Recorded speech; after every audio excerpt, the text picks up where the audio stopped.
السلام عليكم، كي دايرين؟ لاباس عليكم؟ نتمنى تكونوا بخير وعلى خير وصحه جيده. غبرت عليكم بزاف صراحه، توحشتكم كاملين، توحشت اليوتيوب. المهم سمحوا لي، كانت عندي شي ظروف صحيه. المهم اليوم جبت لكم واحد الطبق اللي كيجي رائع، دجاج معمر بشعريه شينوا. كيجي غزال مع الدغبيره. المهم ما نطولش عليكم، نخليكم تكتشفوا المقادير والطريقه ديال التحضير. اول حاجه خديت الدجاج، غسلته. يعني خاصكم ضروري تجيبوه قبل بليله، كتغسلوه مزيان. انا كندير ليه جمرات، يعني كنغسلو جمرات. المره الاولى كنغسلو بالملحه والحامض، كنحيد ليه داك الشحمه وداك الشيء اللي فيه، يعني الداخل كتكون هذيك الريه. كنحيد الريش اللي كنلاصق فيه. المهم كنقيه مزيان، من بعد كنرقدو في الماء وكنرقدو في سكينجبير صافي. ومن بعد عاوتاني كندير ليه غسله ثانيه، وكنلقى ديك الريو كاملين اللي كانوا فيه زايدين كيتحيدوا. غادي ناخذ الربيع، قزبر ومعدنوس، درت معاه واحد الحامضه مصيره، درت معاه واحد 6 الفصوص ديال الثومه ولا 7. يعني تقريبا كل دجاجه كديروا فيها، كديروا حساب 2 دروس ديال الثومه. صافي غادي نطحن الكل. داك الحامض كتحيدوا منه داك العظومه اللي فيه باش ما يطلقش لكم المراره. كنطحن الكل في الهاشوار على هذا الشكل. ما تطحنوش بزاف حتى يولي بحال الماء، لا غير بحال ملي كتبغيو تقردوا الربيع. صافي. دابا غادي ندوز باش نشرمل الدجاج ونخليه يترقد في ديك التشرميله اللي عندي. كناخذ واحد الكميه، يعني تكون تقريبا واحد 2 معلقات ديال داك الربيع مع الثومه والحامض. غادي نزيد عليه التوابل. بالنسبه للتوابل غادي نضيف واحد المعلقه ديال الموطارد، معلقه كبيره ديال الموطارد. عندي هنا القزبر، عندي سكينجبير، عندي واحد الخرقوم، البزار، خرقوم عرق وراس الحانوت والسمن وشويه ديال الهريسه، تقريبا معلقه ديال الهريسه تكون لا باس بها على حسب الذوق. كاين اللي كيبغي الحار، كاين اللي ما كيبغيش الحار. انا بالنسبه لهاد الدجاج عندي كوموند وضروري ندير شويه الحار باش يجي بنين. صافي غادي نضيف واحد القليل ديال الماء، ما تكثروش بزاف حيت غادي نضيف العصير ديال الليمون. عندي 2 ضامات ديال الزعفران، تقدروا تستعملوا زعفران شعره الا كان عندكم، كترقدوه في الماء صافي وكتستعملوه مع هاد التوابل اللي عندنا. درت 2 ضامات ديال الزعفران. غادي نضيف حامضه تكون معصوره، حامضه يعني تكون شويه كبيره. صافي وغادي نخلط المكونات كاملين. انا بالنسبه للملح ما استعملتوش، يعني الدجاج راني اصلا غاسلاه بالملحه، والضامه كتكون فيها الملحه، الحامض حتى هو كيكون مالح، الهريسه كتكون مالحه، يعني ما نحتاجوش اننا نستعملوا الملحه وكيجي هو هذاك. صافي غادي ناخذ الدجاج ديالنا وغادي نشرملو مزيان في ديك التشرميله، ندخل ليه لقامه مزيان باش يشرب ديك اللقامه. هانتوما كتشوفوا كندير اللقامه لداخل وما بين الفخاد وتحت الصدر حتى هو كندير ليه. بالنسبه لداخل انا كنحيد ديك الريه وديك ديك الخيوطه اللي كيكون فيهم بحال العروقه والدم وداك الشيء، كنحيدو كامل يعني تنقى مزيان. الا خليتو الدجاج ديالكم في ديك الريه وداك الشيء لداخل، راه كونوا متاكدين غيجيكم الزفر في الماكله.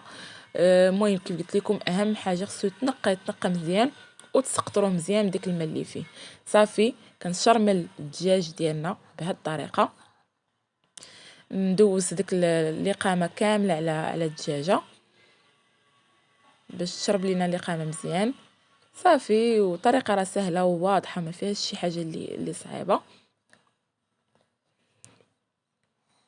المهم انا كملت الكميه كامله اللي عندي. غادي نخلي الدجاج ديالنا ودابا غادي ندوزو باش نصايبو الحشوه. بالنسبه للحشوه خديت باكيه كبيره ديال شعريه الشينوا، تقريبا فيها 200 غرام.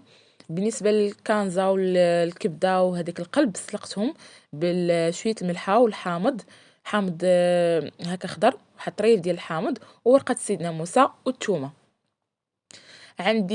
عندي واحد المعلقه ديال صلصه طماطم، عندي هذا الزيتون مقطع، وعندي الربيع اللي كنت ديجا طحنت مع الحامض، وعندي شويه ديال الهريسه، عندي صلصه الصوجا والمطارد. غادي نخلط هاد المكونات كاملين وتنخلط جميع المكونات، ومن بعد نصحح الذوق الا جاتني شي حاجه يعني ناقصه خاصو الهريسه اولا خاصو الملحه كنضيفها. المهم تقدروا تستعملوا الشامبينيون، تقدروا تستعملوا اي حاجه يعني في بلاصه. تقدروا تستعملوا حتى لا دان فيمي في بلاصه ديك الكبده والريه كيجي غزال. المهم ان شاء الله من بعد غادي نشارك معكم الطريقه ديال يعني التعميرات. كل مره نديرو تعميره في شكل، ماشي ضروري ديما نديرو الكبده والريه والكبده والقلب والكانزا. المهم الحشوه ديالي ها هي وجدات، غادي ندوز باش نعمر الدجاج. بالنسبه للدجاج حاولوا انكم تعمروا الوسط لداخل. بالنسبه للفخاد ما تديروش الحشوه ما بين الفخاد، حيت الا درتوها ما بين الفخاد غادي تفرق عليكم. ما تكتروش بزاف، يعني ما تعمروهاش بزاف حيت يقدر يتشتت لكم وما يجيش زوين في المنظر. صافي كيف قلت لكم بالفخاد ممنوع ديروا الحشوه. صافي غادي نعمر ديك الدجاج اللي عندي كامل بهذيك الحشوه. بالنسبه للرجلين كندير لهم بحال هكا، كنجمعهم مزيان، يتجمعوا مزيان، كنخشيهم يعني كنخالفهم مع بعضياتهم وكنخشيهم باش حتى الدجاج يبقى ليا مجموع. بالنسبه للدجاج راه شرملته وغادي نعمرو وغادي نخليه في الثلاجه ليله كامله، يعني باش في الصباح كتلقاو مجموع وحتى في الطياب كيجي زوين وكيجي بنين. بالنسبه لهداك الجلده ديال الدجاج كنجمعها انا باش ما تخرجش ليا الحشوه، غادي نجمعها بالكوردون. صافي بهذه الطريقه، راه طريقه سهله.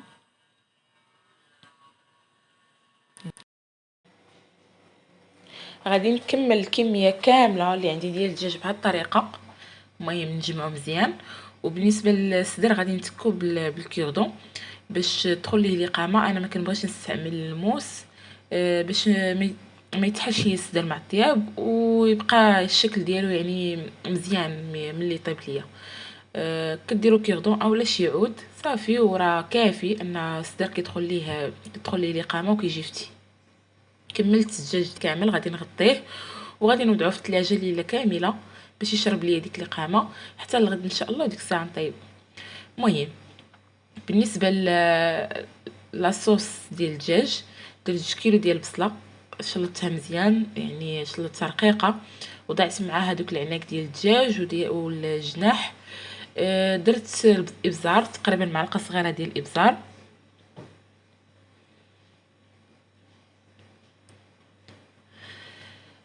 درت معلقه كبيره ديال خرقوم عرق. المهم الطريقه المعروفه ديالنا ديال التغميره ديال الدجاج اللي كنديرو.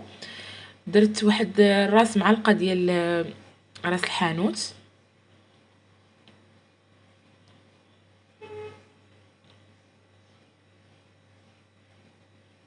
سكينجبير، معلقه ديال سكينجبير، هو الدجاج كيبغي سكينجبير. غادي نضيف معاه ضامه ديال الزعفران، الا كان عندكم زعفران شعره تقدروا تستعملوه. المهم انا نستعمل ضامه ديال الزعفران شعره. درت القليل، ما تكثروش ربيع بزاف، غير تقريبا واحد نص معلقه، ومعلقه صغيره ديال السمن. الملحه درت شويه الملحه، ما تكثروش بزاف كيف قلت لكم، الضامه راه كتكون مالحه والدغميره مع كتخليوها تشرب راه كتولي مالحه. صافي ضفت شويه ديال الزيت العاديه،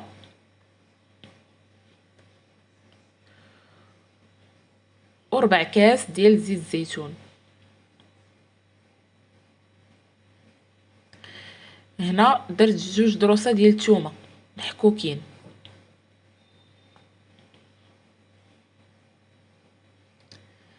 صافي غادي نوضع الطنجره ديالنا فوق النار ونخليها طيب. كيف قلت لكم راه نفس الطريقه ديال التغميره ديال الدجاج اللي كنستعملو ديما. بالنسبه للدجاج ديالي خليته ليله كامله كيف قلت لكم. دابا غادي نوضعوه في الكسكاس باش يطيب. تقدروا توضعوه في الكسكاس كيف تقدروا ديروه في الفران. انا مع يعني ما عنديش الوقت بزاف، غادي نوضعوه في الكسكاس. صافي كنوضعوه على الصدر ديالو.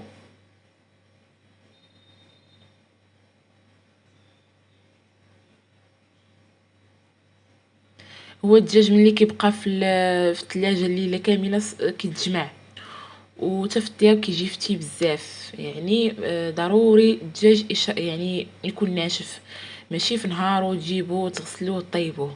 هو على الاقل خاصو يبات ليله كامله في الثلاجه، عاد ديك الساعه من بعد تقدروا طيبوه. كيف قلت لكم دابا غادي نوضعوا الدجاج على الصدر ديالو بهذه الطريقه. المهم بالنسبه للدجاج ها هو وضعته في كسكاس.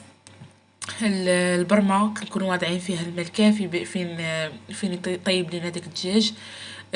صافي غادي نغطيه بورق ديال الزبده، عاد ديك الساعه كندير فوق منه بابي الومنيوم، وغادي نوضعوه تقريبا المده ديال ساعتين، ساعتين او اكثر، يعني على حساب الا كان دجاج صغير ما كياخدش الوقت بزاف.